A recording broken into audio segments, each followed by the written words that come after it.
Hi everyone, welcome back to my channel. Another quick one today, but quite an interesting one. I used to do this with comics, but I've never done it with books. And that's the idea of the mystery box. So this came the other day, and it's a very strange shape. I've taken the stickers off, of course.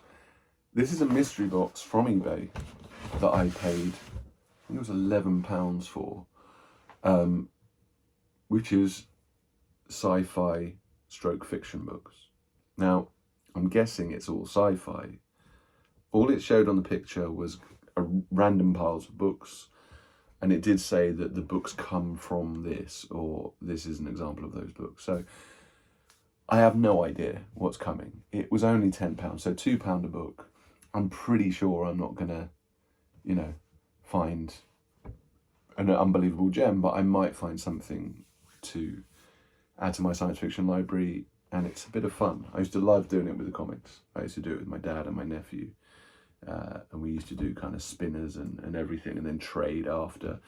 There was actually one seller that did 100 comics, and so you didn't know what 100 comic mystery box. Fantastic. Okay, so let's bring this up. Join me. I think I can get in this way. It's the easiest. And then if I can open that, the rest will still be a mystery. And I can just bring them out one by one. There we go. Actually, I might be able to take the whole thing out. No, one by one's probably... Actually, that's not working at all. Let's do it this way. So, not sure on the packaging, but the packaging was free, so... unless it says exclusively in the listing, you can't really complain about how it comes, as long as the books are received as sent. Right, so it's pretty heavy. So I don't know if there's hardbacks in here. Let me just get rid of that. Haphazard. Right. What's the best way of doing this? I am going to see if I can just slide one out the top. There we go, if I do that. Right, so the first book, I can see it's black. It looks in pretty good condition. Okay, so it's Pan. And I think by now you guys know that I love Pan. It's in very good condition. There's a very shiny black cover. And it's Bob Shaw, and I've got a lot of time for Bob Shaw. I read Wreath of Stars recently, but I think my favourite is it Palace of Eternity, which is one that Bookpilled really liked as well. Fantastic little book. This is, oh, okay, that's why it's shiny. You see the plastic cover? Now, I would never do that. Definitely to a Pan lozenge. But it's kind of done the trick. Like, it's not going to get any worse now. And it's actually done a pretty good job. Maybe Rod did the job. But I don't have this one. Tomorrow Lies in Ambush. I haven't got any version of this. So if you think that's £2, I'd probably pick that up in a second-hand bookshop for £2. So I'm pretty happy with that as the first mystery book. It's right up my alley. A format, the right condition. That will go very nicely on my science fiction retirement library shelves. And 1973. So very good start. Do they put the best on top? Let's see. Number 2. Okay, so I think went back in the day, I read all of these. This is Grafton. So it is, what is this, 1980 maybe? 80 something. And I do like, it's late 80s, so 1989. I do like the Grafton, but I think I've got all of these. I don't know if I've got 2061, but pretty good condition. Not as good as the first book. Hasn't got the plastic, which is good. Slight crease there. But yeah, another keeper. I probably wouldn't pick that up though. I wouldn't pick up the Clark Odysseys because I've got other versions if I saw it in a second-hand bookshop, but it is very good condition. And again, very good. The theme is right. The type is right. Slightly later than I'd like, but it didn't stipulate. Okay, this is a really interesting one, actually. So, Jeff Noon. I loved Vert. So, Vert, I think, was it 90s or 2000? And it's got, it's about feathers. It's cyberpunky, and people kind of suck on feathers, and they go off on certain kind of acid trips, let's say. So a little bit William Gibson type thing. Now, I've heard that this is really good. It's obviously modern. Oh, hold on. I think I might have bought Rod's collection. Now, very interesting, because the reason I said that is, so Rod, right? And then this is to Rod, best wishes, Jeff Noon.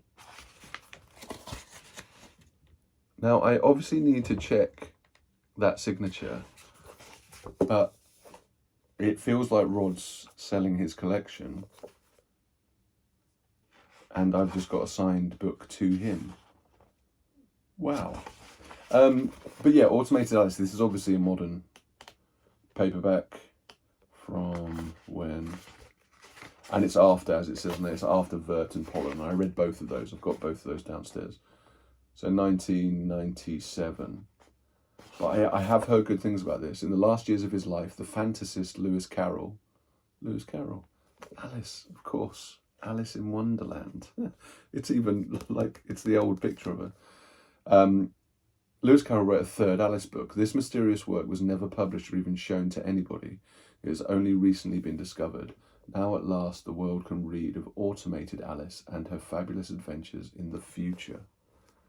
Interesting premise, and I do like him as a writer. So very good third book, and good condition. Okay, that's 3 down, 2 to go. James P. Hogan. So we're getting quite modern now. I would kind of never pick this up. I have got some James P. Hogan, some old stuff. This is Century Fantasy and Sci-Fi from 1987. With its power and influence on the wane, the Soviet Union has launched a new technological wonder into orbit around the Earth. It is the Valentina Tereshkova, a giant space station capable of housing 12,000 citizens. So, again, one of those things, it's got nothing about Don in it. Sorry, Rod. Not Don. Don was in the book that I just read. Rod. Endgame Enigma. Ringworld-esque. It's at least got a Ringworld type look, but never pick it up. I will keep it. It will be a TBR, long way down the list. Yeah, not bad. So that's 4, and they've, yeah, I don't know, let's see. The last one, interesting. So I've got a lot of Harry Harrison recently in book hauls, and I've got another one. Now this is Grafton, believe it or not, but it's a big up Grafton, and it's illustrated, it says. Let me just find, okay, so there's illustrations on the chapters, like that. Is that the only illustrations? Okay, so every chapter is illustrated. And it's quite nice. They're pretty nice. It looks like it's dinosaurs. Epic science fantasy in the tradition of Clan of the Cave Bear. But who said that? Playboy. This is a strange haul. Let's have a deeper look. Okay, there's a map. That's Grafton again. 1988. It's a strange quality of book.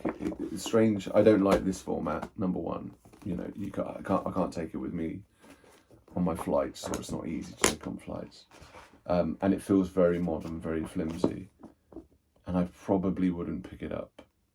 But £2, can you go wrong?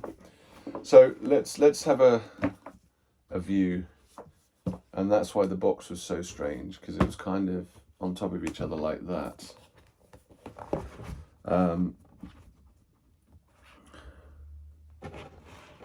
In order of happiness, apart from the plastic cover, I think that has to be top.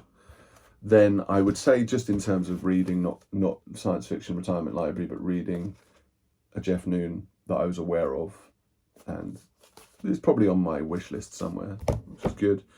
Third, probably just because it's an older Grafton, I would put that, even though I think I've read all of them, but we'll see.